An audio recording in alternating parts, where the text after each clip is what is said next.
السلام علیکم معزز سامعین، میں ہوں محمد شہباز اور آپ دیکھ رہے ہیں ہمارا یوٹیوب چینل اسٹریٹ ٹروتھ۔ آپ کو ہمارے یوٹیوب چینل پر خوش آمدید۔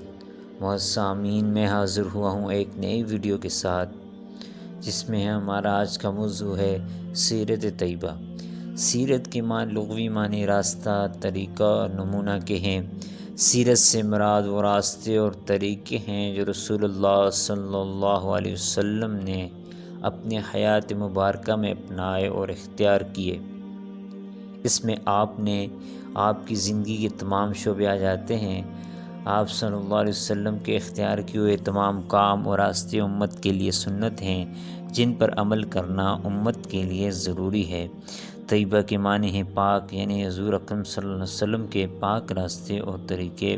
اسی سیرت مبارکہ سے آج ہمارا موضوع جو ہے، ہم غزوہ حنین کو ذکر کرنے والے ہیں۔ تو سامعین، ویڈیو کی طرف جانے سے پہلے آپ سے گزارش ہے کہ آپ ہمارے چینل پہ نئے ہو تو ہمارے چینل کو سبسکرائب کریں، ہمارے ویڈیو کو لائک اور شیئر کریں۔ معزز سامعین، مکہ مکرمہ اور طائف کے درمیان حنین کے نام سے ایک وادی ہے، جہاں عرب کے دو مشہور جنگجو قبیلے بنو حوازن اور بنو ثقیف آباد تھے۔ اپنی جسمانی طاقت اور جنگی مہارت پر انہیں بہت ناز تھا۔ مسلمانوں نے جب مکہ کو فتح کر لیا اور قریش مکہ کی طاقت کو ختم کر دیا تو ان سے برداشت نہ ہو سکا اور وہ مسلمانوں سے فیصلہ کن جنگ کرنے کے لیے تیاریاں کرنے لگے۔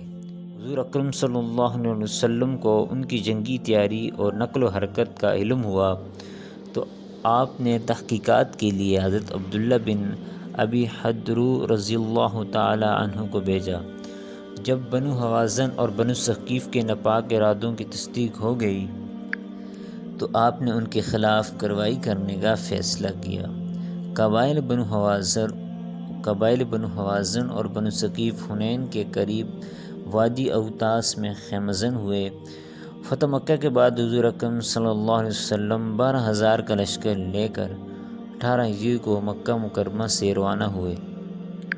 اس لشکر میں 10,000 کا وہ لشکر تھا جو فتح مکہ کے وقت آپ کے ساتھ تھا، اور 2,000 نومسلم بھی جو فتح مکہ کے موقع پر مسلمان ہو گئے تھے، وہ بھی لشکر کے ساتھ ہو گئے۔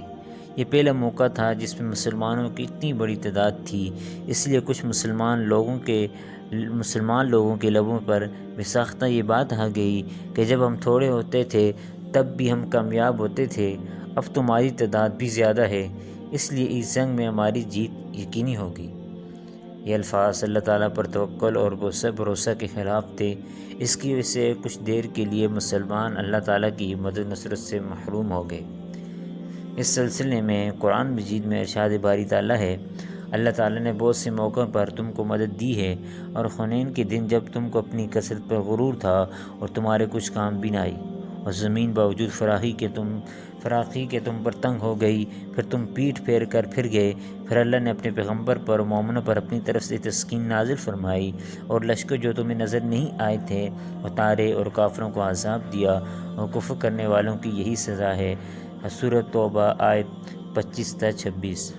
کفار نے بڑی مہارت سے تیر اندازوں کو ٹیلوں اور گھاٹیوں کے پیچھے چھپا دیا تھا۔ انہوں نے اچانک مسلمانوں پر تیروں کی بارش کر دی۔ مسلمانوں کی اگلی صفیں اکھڑ گئیں، جن میں 9 مسلم بھی تھے۔ اس بھگدڑ میں اللہ تعالیٰ کے رسول صلی اللہ علیہ وسلم اور ان کے کچھ جانثار صحابہ ثابت قدم رہے۔ حضور اکرم صلی اللہ علیہ وسلم نے حضرت عباس رضی اللہ تعالیٰ عنہ کو فرمایا کہ مسلمانوں کو آواز دے۔ انہوں نے منتشر ہونے والے مسلمانوں کو آواز دی۔ یہ آواز سنتے ہی وہ سب واپس آ گئے۔ اس نازک موقع پر آپ صلی اللہ علیہ وسلم سواری سے اترے اور جلال نبوت میں فرما رہے تھے، انا النبی لا کذب، انا ابن عبد المطلب، میں نبی ہوں اور یہ جھوٹ نہیں، میں عبد المطلب کا بیٹا ہوں۔ آپ صلی اللہ علیہ وسلم کے اس کہنے پر مسلمان پھر سنبھل گئے اور خود کو منظم کیا، ایسی بے جگری کے ساتھ لڑے کہ کفار کو شکست ہوئی۔ ان کے لوگ میدان چھوڑ کر بھاگ نکلے اور مسلمانوں کو بہت زیادہ مال غنیمت ہاتھ آیا۔ باقی بچے ہوئے لوگ قیدی بنے۔ قبیلہ بنو حوازن کی درخواست پر رحمت للعالمین صلی اللہ علیہ وسلم نے اپنے حصے کے قیدی آزاد کر دیے۔ آپ صلی اللہ علیہ وسلم کی پیروی میں صحابہ کرام نے بھی اپنے حصے کے قیدی آزاد کر دیے۔ حضور اکرم صلی اللہ علیہ وسلم نے اور مسلمانوں کے شاندار حسن سلوک کو دیکھ کر کافی کفار بھی مسلمان ہو گئے۔ معززین، آج ہم نے حضور صلی اللہ علیہ وسلم کی سیرت میں سے غزوہ حنین کو ذکر کیا۔ تو معززین، انشاءاللہ آئندہ ویڈیو میں آپ سے ملاقات ہوگی۔